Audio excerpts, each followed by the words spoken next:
CPM ഇതിൽ ഒറ്റപ്പെട്ടിരിക്കുന്നു. CPMന് പ്രതികരിക്കാനാകാത്ത വിധം എനിക്കും തൃപ്തിയില്ല എന്ന് പാർട്ടി സെക്രട്ടറി പറയുന്നു. അപ്പോൾ അതിൽ നടപടി എടുക്കേണ്ടയാൾ മുഖ്യമന്ത്രിയാണ്. മുഖ്യമന്ത്രി ആണോ പാർട്ടിയുടെ വായ മൂടുന്നത്? ഇതിൽ പ്രതികരിക്കാനാകാത്ത വിധത്തിൽ പാർട്ടിയെ ദുർബലമാക്കുന്നത് മുഖ്യമന്ത്രിയാണോ? എല്ലാ ചോദ്യങ്ങളും എല്ലാ വിരലുകളും മുഖ്യമന്ത്രിയിലേക്ക് മാത്രമാണ് എത്തുന്നത്, മുഴുവൻ മുന്നണിയുടേതും എന്നാണ് എനിക്ക് തോന്നുന്നത്. മുന്നണിയിലെ പ്രധാനപ്പെട്ട നേതാക്കളുടെയൊക്കെ പ്രതികരണങ്ങൾ അന്ന് തന്നെ വന്നിരുന്നതാണ്. ബിനോയ് വിശ്വം അതിശക്തമായെന്ന് പ്രതികരിച്ചതാണ്. കേരളത്തിന് അറിയാൻ ഉത്കണ്ഠയുണ്ട് എന്ന് പറഞ്ഞ കാര്യമാണ്. അതിൽ ഇതുവരെ ഒരു മറുപടി നൽകാൻ തയ്യാറായില്ല. അതിനുശേഷം മുന്നണി യോഗം നടന്നു. മുന്നണി യോഗത്തിൽ പറഞ്ഞ കാര്യങ്ങൾ RJD നേതാവ് പുറത്ത് പറയുകയും ചെയ്തു. ഇതൊക്കെ നമ്മൾ കണ്ടതാണ്. പക്ഷേ അതിനുശേഷവും എന്താണ് സമീപനമെടുത്തത്? ഇനി പോട്ടെ, ഈ RSS എന്ന വിഷയം മാറ്റി നിർത്തൂ. അതല്ലാതെ തന്നെ എത്ര ആരോപണങ്ങളാണ്. ഇത് ഒരു പ്രതിപക്ഷം കൊണ്ടുവന്ന ആരോപണമല്ലല്ലോ. ഇത് PV അൻവർ എന്ന MLA, ഭരണപക്ഷ MLA കൊണ്ടുവരുന്ന ആരോപണങ്ങൾ. അദ്ദേഹം പറഞ്ഞത് ADGP തെറിച്ചു കഴിഞ്ഞാൽ കൂടുതൽ പരാതികൾ പുറത്തു വരും, നീക്കങ്ങൾ ഇന്റലിജൻസ് നിരീക്ഷിക്കണമെന്നാണ് ആദ്യത്തെ വാർത്താ സമ്മേളനത്തിൽ അദ്ദേഹം പറഞ്ഞിരുന്നത്. അദ്ദേഹം പറഞ്ഞതിൽ ഏറ്റവും പ്രധാനപ്പെട്ട മറ്റൊരു ആരോപണം ഭരണ പ്രതിപക്ഷ നേതാക്കളുടെ ഫോൺ ചോർത്തുന്നു ഈ ADGP എന്നുള്ളതാണ്. അങ്ങനെ ഒരു ആരോപണം വന്നു കഴിയുമ്പോൾ ഗവർണറും അതിന്മേൽ അന്വേഷണം ആവശ്യപ്പെട്ടിട്ടുള്ള ഒരു സ്ഥിതിയുണ്ട്. അതിൽ പ്രതിപക്ഷം അതിശക്തമായി പ്രതികരിച്ചു. രാഷ്ട്രീയം മാറ്റി നിർത്തിയാൽ ഇത്രയും ഗുരുതര ആരോപണങ്ങൾ ഒരു ഉദ്യോഗസ്ഥനെതിരെ ഉയർന്നു കഴിഞ്ഞാൽ സ്വാഭാവികമായും ആ സ്ഥാനത്ത് നിന്ന് മാറ്റിക്കൊണ്ടുള്ള അന്വേഷണത്തിലേക്ക് പോവുകയും, സസ്പെൻഷനൊന്നുമല്ല ഞാൻ പറയുന്നത്, ആ സ്ഥാനത്ത് നിന്ന് മാറ്റും. ക്രമസമാധാനത്തിൻ്റെ ചുമതലയിലാണല്ലോ ഇപ്പോൾ ഉള്ളത്.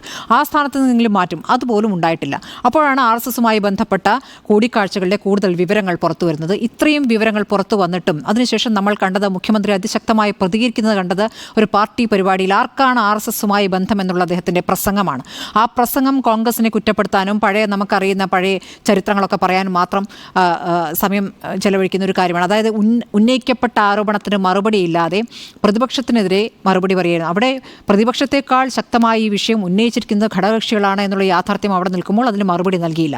ഇന്നിപ്പോൾ LDF കൺവീനർ പറയുന്നുണ്ടല്ലോ, എന്തിന് കണ്ടു എന്നുള്ളതാണ് പ്രധാനപ്പെട്ട ചോദ്യം എന്നുള്ളത്. എന്തിന് കണ്ടു എന്ന ചോദ്യത്തിനപ്പുറം എന്തിന് നിലനിർത്തുന്നു എന്നുള്ളതാണ് ഏറ്റവും പ്രധാനപ്പെട്ട ചോദ്യം ഇപ്പോൾ എന്ന് തോന്നുന്നു. എന്തിന് നിലനിർത്തുന്നു? ഇന്നിപ്പോൾ വിജിലൻസ് അന്വേഷണത്തിനുള്ള ശുപാർശ എന്നോ നൽകിയതാണ് DGP. അപ്പോൾ അത് DGP നേരത്തെ തന്നെ ഈ അന്വേഷണം ADGPയുമായി ബന്ധപ്പെട്ട് സൂപ്പർ DGP ചമയുന്നു എന്നുള്ള അഭിപ്രായം അദ്ദേഹത്തിനുണ്ട്. അദ്ദേഹത്തെ മറികടന്നുകൊണ്ട് പല തീരുമാനങ്ങളും മുമ്പ് എടുത്തിട്ടുണ്ട്. അപ്പോൾ പുറത്തു വരുന്ന ഒരുപാട് കാര്യങ്ങൾ ഈ ADGPയുമായി ബന്ധപ്പെട്ട് നടത്തിയതായി പറയുന്ന കാര്യങ്ങൾ കുറേ സർക്കാരിനെ പ്രതിക്കൂട്ടിൽ നടത്തുന്ന ഒരുപാട് വിഷയങ്ങളുണ്ട്. അതുകൂടാതെയാണ് ഇപ്പോൾ അൻവർ ഉന്നയിച്ച കൊലപാതക കേസ്, സ്വർണ്ണക്കടത്ത് തുടങ്ങിയ ആരോപണങ്ങൾ. ഇതിൽ ഒരു ഉദ്യോഗസ്ഥന്, ഇതിപ്പോൾ നേരത്തെ സുജിത് ദാസിനെതിരെ നടപടിയെടുക്കാൻ അല്പം വൈകുന്ന ഘട്ടത്തിലും പറഞ്ഞ് ഒരാൾക്കെതിരെ മാത്രം നടപടിയെടുക്കാൻ പറ്റില്ല, എടുക്കുകയാണെങ്കിൽ രണ്ടുപേർക്കെതിരെ എടുക്കേണ്ടി വരുമല്ലോ എന്നതായിരുന്നു ആദ്യത്തെ ഒരു തടസ്സമായി വന്നത്. പിന്നെ സുജിത് ദാസിനെതിരെ നടപടി വരുന്നു. അപ്പോഴും ADGPയെ തൊടുന്നില്ല. ADGP ഇപ്പോൾ DGPക്ക് മുൻപാകെ എത്തി അവിടെ വിശദമായ മണിക്കൂറുകൾ നീണ്ട ചോദ്യം ചെയ്യലെന്ന് തന്നെ പറയണമല്ലോ, മൊഴിയല്ലല്ലോ, ചോദ്യം ചെയ്യൽ തന്നെയാണല്ലോ. ADGPയെ ചോദ്യം ചെയ്യുന്നു. ആരെ ചോദ്യം ചെയ്യുന്നു? ക്രമസമാധാന ചുമതലയുള്ള ADGPയെ. എനിക്ക് തോന്നുന്നത് നടാടെയാണ് ഈ കേരളത്തിൽ ഇങ്ങനെ ഒരു സംവിധാനം, അല്ലേ? ഒരു ഇത്രയും പ്രധാനപ്പെട്ട ചുമതല വഹിച്ചുകൊണ്ട് രണ്ട് പ്രധാനപ്പെട്ട അന്വേഷണങ്ങൾ നേരിടുകയാണ് ഉദ്യോഗസ്ഥൻ. ഒരു വശത്ത് DGPയുടെ നേതൃത്വത്തിലുള്ള പ്രത്യേക അന്വേഷണ സംഘം അന്വേഷിക്കുന്നു. ഇപ്പോൾ ഇതാ വിജിലൻസും അന്വേഷണത്തിലേക്ക് കടക്കുന്നു. ഇതാണ് ഇപ്പോൾ നടക്കാൻ പോകുന്നത്. അപ്പോൾ എന്തിനാണ് കണ്ടത്? ആ കണ്ടത് ADGPക്ക് വേണ്ടി മാത്രമല്ല എന്ന സംശയം ഒന്നുകൂടി ബലവത്താക്കുന്ന രീതിയിലാണ് ഈ ഒരു അദ്ദേഹത്തിനുള്ള പ്രൊട്ടക്ഷൻ ഇങ്ങനെ തുടർന്നുകൊണ്ടിരിക്കുന്നത്. അപ്പോൾ അത് അപ്പുറത്ത് പ്രതിപക്ഷം പറയുന്നത് പോലെ പാർട്ടിക്ക് വേണ്ടിയിട്ടാണോ? അത് RSSുമായിട്ടുള്ള എന്തെങ്കിലും ഒത്തുതീർപ്പാണോ? അപ്പുറത്ത് കേസുകൾ, മുഖ്യമന്ത്രിയുമായി ബന്ധപ്പെട്ട് വരുന്ന കേസുകളിൽ എന്തെങ്കിലും ഒരു ഇടനിലക്കാരനായി അദ്ദേഹം പ്രവർത്തിക്കുകയാണോ എന്ന സംശയം സ്വാഭാവികമായിട്ട് അവിടെ ഉയർന്നു വരും. ആ സംശയങ്ങൾക്കൊന്നും ഇതുവരെ മുഖ്യമന്ത്രി കൃത്യമായ മറുപടി നൽകിയിട്ടില്ല. ഇപ്പോൾ എന്താ പറയുക, EP ജയരാജനെതിരെ ഉണ്ണിവാലകൃഷ്ണൻ പറഞ്ഞല്ലോ, EP ജയരാജനെതിരെ നടപടി എടുക്കുന്നതിന് മുമ്പ് MP ഗോവിന്ദൻ അതിശക്തമായി പറഞ്ഞിരുന്നു, അതിലും നടപടി ഉണ്ടാകും എന്ന് പറഞ്ഞിരുന്നല്ലോ. പക്ഷേ നടപടി എടുത്തു കഴിഞ്ഞപ്പോൾ ഇവിടെ LDF കൺവീനർ അങ്ങനെയല്ല എന്ന രൂപത്തിൽ മാറ്റി പറഞ്ഞു എന്ന് പറഞ്ഞു. അപ്പോൾ അങ്ങനെയാണെന്ന് പറയാൻ പാർട്ടിക്ക് കഴിയില്ലല്ലോ എന്നാണ് ഉണ്ണിവാലകൃഷ്ണൻ പറഞ്ഞത്. പക്ഷേ പാർട്ടിക്ക് പറയാൻ കഴിയണമെന്നേ. അതായത് RSSുമായി ചർച്ചയ്ക്ക് പോയ ഒരു നേതാവിന് ആ സ്ഥാനത്തിരിക്കാൻ കഴിയില്ല എന്ന് ശക്തമായി പറയാൻ കഴിയുമ്പോൾ ആ പാർട്ടിയെക്കുറിച്ചുള്ള അഭിപ്രായം ഉയരുകയല്ലേ ചെയ്യുക? അത് ചെയ്യുന്നതിൽ എന്താണ് തടസ്സം? അത് പാർട്ടി കേന്ദ്ര കമ്മിറ്റി അംഗമായി എന്തിനു തുടരണം? കേന്ദ്ര കമ്മിറ്റി അംഗമായി എന്തിനു തുടരണം? എന്തുകൊണ്ട് അങ്ങനെ ഒരു ചർച്ച കേന്ദ്ര കമ്മിറ്റിയിൽ ഉണ്ടായില്ല? കേന്ദ്ര കമ്മിറ്റി പിന്നെ ചേർന്നല്ലോ. എത്ര തവണ ചേർന്നു? ഒന്നോ രണ്ടോ തവണ ചേർന്നിട്ടുണ്ട്. നിങ്ങളുടെ കേന്ദ്ര കമ്മിറ്റി അംഗം ഒരു പിന്നെ BJP-യുടെ ഏറ്റവും പ്രധാനപ്പെട്ട കേരളത്തിന്റെ ചുമതലയുള്ള ഒരാളുമായിട്ട് ഒരു കൂടിക്കാഴ്ച നടത്തിയെന്ന് പറയുന്ന ഒരു ചെറിയ പ്രതിസന്ധിയാണ്. കൂടിക്കാഴ്ച നടത്തിയെന്ന് പറയുന്നത് ആരാണ്? കൂടിക്കാഴ്ച നടത്തിയെന്ന് പറയുന്നത് അദ്ദേഹം തന്നെയാണ്, കേന്ദ്ര കമ്മിറ്റി അംഗമാണ് പറയുന്നത്. എന്നാണ് പറയുന്നത്? തെരഞ്ഞെടുപ്പിൽ വോട്ട് ചെയ്യാൻ വോട്ടർമാർ പോകുന്ന ദിവസം രാവിലെയാണ് പറയുന്നത്, വൈകിട്ട് പോലുമല്ല. രാവിലെ വോട്ട് ചെയ്യാൻ പോകുമ്പോൾ നിങ്ങൾ വോട്ട് തീരുമാനിച്ചോളൂ, ഞാനിതാ പറയുന്നു, അങ്ങനെ വേണേ വിചാരിച്ചൂടെ? ഇല്ല, അതിനകത്ത് എനിക്കൊരു വിയോജിപ്പുള്ള എന്താണെന്ന് വെച്ചാൽ രണ്ട് കാര്യങ്ങളിൽ എനിക്ക് വിയോജിപ്പുണ്ട്. ഒന്ന്, പ്രതിപക്ഷത്തിൻ്റെ ആരോപണങ്ങൾ മുഖ്യമന്ത്രിയുടെ കേസുമായി ബന്ധപ്പെടുത്തി ഒരു ഇടനിലക്കാരനായി പോയി എന്നുള്ളത് അർഹിക്കുന്ന അവഗണനയോടുകൂടി പുച്ഛിച്ച് തള്ളേണ്ടതാണ്. കാരണം ഞാൻ അങ്ങനെ തന്നെ പറയും. കാരണം ഒന്ന് ആലോചിച്ച് നോക്കൂ, നമ്മുടെ രാജ്യത്ത്, നമ്മുടെ സംസ്ഥാനത്ത് പോളിറ്റ് ബ്യൂറോ അംഗമായ മുഖ്യമന്ത്രി പിണറായി വിജയന് BJP നേതാക്കളുമായിട്ട് അല്ലെങ്കിൽ RSS നേതാക്കളുമായിട്ട് ഒരു ബന്ധമുണ്ടാക്കാൻ ക്രമസമാധാനത്തിന് ചുമതലയുള്ള ADGP-യെ മറ്റാരും അറിയാതെ പറഞ്ഞു വിടും എന്ന് കരുതാൻ മാത്രം എനിക്ക് തോന്നുന്നില്ല. അത്രമാത്രം ബുദ്ധിയില്ലായ്മ നമ്മൾ. എന്താണ് തടസ്സമെന്നാണ് കരുതുന്നത്? രണ്ട്, ഈ കേസുമായി ബന്ധപ്പെട്ടോ അദ്ദേഹത്തെ ഈ സ്ഥാനത്തിൽ നിന്നും മാറ്റി നിർത്തി ഞാൻ രണ്ട് കാര്യങ്ങൾ പറഞ്ഞു. ഒന്ന്, അദ്ദേഹം കൊടുത്തിരിക്കുന്ന റിപ്പോർട്ട് എന്താ? ADGP-യുടെ ഇന്റലിജൻസ് റിപ്പോർട്ട് വന്നിരിക്കുന്നു. ആ ഇന്റലിജൻസ് റിപ്പോർട്ടിൽ പേഴ്സണൽ, ഫോർമൽ, ഇൻഫോർമൽ എന്നതാണ് കൊടുത്തിരിക്കുന്നത്. ആ വിവരം RSS-ന്റെ നേതാക്കളെ കണ്ടു, ഇത് ഗൗരവമേറിയ മീറ്റിംഗ് ആണ്, ഇത്ര മണിക്കൂർ സംസാരിച്ചു തുടങ്ങിയ വിവരങ്ങൾ ബോധ്യപ്പെടുത്തിയിട്ടുണ്ട്. ഞാൻ മനസ്സിലാക്കുന്നത് പൊളിറ്റിക്കൽ സെക്രട്ടറി ആ റിപ്പോർട്ട് കണ്ടിട്ടുണ്ടാവും എന്നാണ്. അതിന്റെ ഗൗരവത്തിൽ മുഖ്യമന്ത്രി അത് ധരിപ്പിക്കാൻ കഴിയാതെ പോയി എന്നാണ് ഞാൻ മനസ്സിലാക്കുന്നത്. ഇനി അതല്ലെങ്കിൽ മുഖ്യമന്ത്രിക്ക് അതിന്റെ ഗൗരവം മനസ്സിലായി. ഇൻഫോർമൽ, ഫോർമൽ എന്നതിൽ മുഖ്യമന്ത്രി വീണിട്ടുണ്ടാവാം എന്നുള്ളതാണ്. കുറഞ്ഞ പക്ഷം ഇത് മുന്നണിയിലുള്ള നേതാക്കളെങ്കിലും ബോധ്യപ്പെടുത്താൻ കഴിയണം. ഇതിൽ നോക്കൂ, പ്രകാശ് ബാബു പറയുന്ന ഒരു ജനകീയ സർക്കാരിന് ജനപക്ഷ നിലപാട് ബോധ്യപ്പെടുത്താത്ത ഉദ്യോഗസ്ഥൻ സർക്കാരിനെ പ്രതിസന്ധിയിൽ കൊണ്ടുചെന്നെത്തിക്കും. സർക്കാരിനെ പ്രതിസന്ധിയിൽ കൊണ്ടുചെന്നെത്തിച്ചോ? പ്രതിപക്ഷം ഉയർത്തിയ ആരോപണം പ്രതിപക്ഷത്തെ വിടൂ.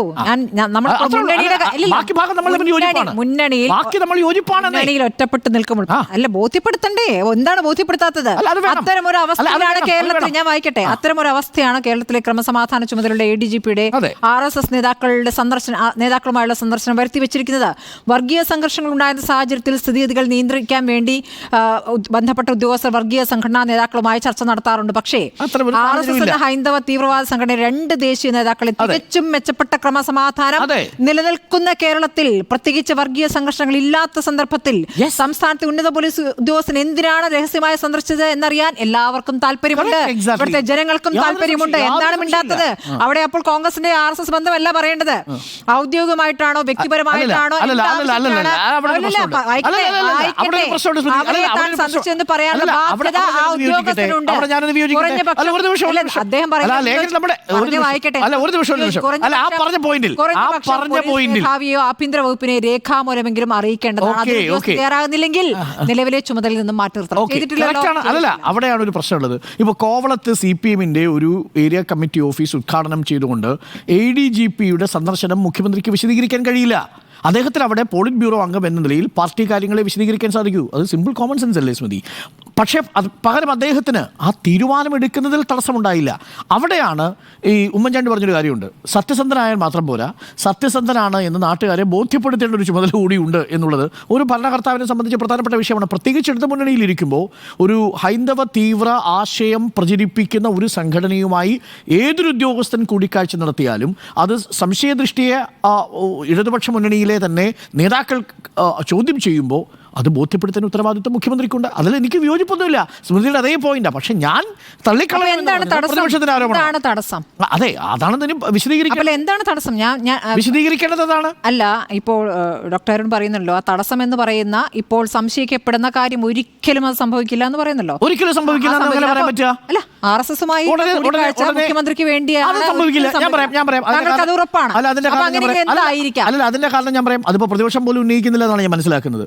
ഒന്ന്, ഈ 2023 ഇത് കാണാൻ പോകുന്ന സമയത്ത് അതല്ല, അങ്ങനെയാണെങ്കിൽ അബദ്ധമുണ്ട്. കാര്യം എന്താ, ഈ ADGP മുഖ്യമന്ത്രിക്ക് വേണ്ടിയിട്ട് കാണാൻ പോയാൽ രണ്ട് വിഷയങ്ങളാണല്ലോ ഉള്ളത്. ഒന്ന് CMRL വിഷയം, മറ്റൊന്ന് കരുവന്നൂർ വിഷയം. ഈ രണ്ട് വിഷയവും ആ സമയത്ത് ചർച്ചയിലില്ലെന്നേ. ഉണ്ടാവാത്തൊരു വിഷയം ഭാവിയിൽ ഉണ്ടാകുമെന്ന് കരുതി ADGP പോയി കൂടിക്കാഴ്ച നടത്തിയെന്ന് പറഞ്ഞാൽ എങ്ങനെ നമുക്ക് വിശ്വസിക്കാൻ പറ്റുക? ഒന്ന്. രണ്ട്, എന്താണ് RSS-ന്റെ ഒരു നേതാവ് ലാവ്ലിൻ കേസ് ഏർപ്പാട് ചെയ്യുന്നത്? RSS-കാർ പോലും അത് വിശ്വസിക്കില്ല. RSS അങ്ങനെ ഒരു സംഘടനയുമല്ല എന്ന് തന്നെയാണ് എന്റെ വിശ്വാസം. ഏതെങ്കിലും തരത്തിൽ തൃശ്ശൂരിലെ പരാജയം എങ്ങനെയാ? അതിന്ന് പ്രകാശ് ബാബു തന്നെ പറയുന്നത് രണ്ടുമായിട്ട് കൂട്ടിക്കെട്ടരുത്. നിങ്ങളെന്താണ് 2023 മെയ് മാസം 23-ാം തീയതി കാണുന്ന കൂടിക്കാഴ്ചയാണ് 2024 പൂരം കലക്കാൻ? അത് കോമൺ സെൻസ് ഒരു സാധാരണ ബോധമുള്ളവരെ വിശ്വസിക്കില്ലല്ലോ സ്മൃതി. അതാണ് ഞാൻ പറഞ്ഞത്, പ്രതിപക്ഷത്തിന്റെ ആരോപണങ്ങൾ യുക്തിഭദ്രമല്ല, അതുകൊണ്ടാണ് അത് തള്ളിക്കളയണമെന്ന് പറഞ്ഞത്. എന്നാൽ അതേസമയം പ്രകാശ് ബാബു ഉയർത്തിയ ഇടതുമുന്നണിയിലെ നേതാക്കളും കക്ഷികളും ഉയർത്തിയിരിക്കുന്ന ആരോപണങ്ങൾക്ക് മുഖ്യമന്ത്രി മറുപടി പറയണം. അതാണ് നമ്മൾ വരും ദിവസങ്ങൾ കാണാൻ പോകുന്നത്. ഞാൻ വിശ്വസിക്കുന്നത് അദ്ദേഹത്തെ മാറ്റാൻ സാധ്യതയുണ്ട് എന്നാണ് ഉണ്ണി ബാലകൃഷ്ണൻ. നമ്മൾ തന്നെ എത്ര പ്രാവശ്യം ചർച്ച ചെയ്തു, ചുമതലയിൽ നിന്ന് മാറ്റാൻ സാധ്യത വരും ദിവസങ്ങളിൽ മാറ്റിയേക്കുമെന്നുള്ള ചർച്ച നമ്മൾ തന്നെ മാറ്റാതിരിക്കാൻ കഴിയില്ല.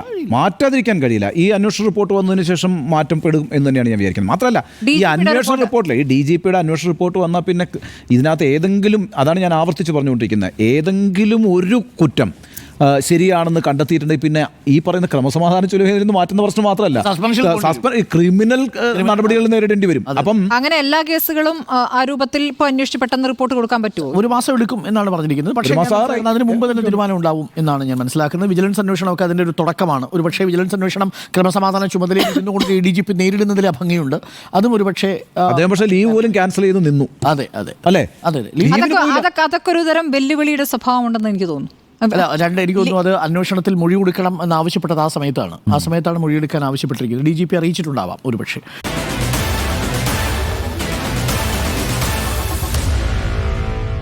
Meet the editors.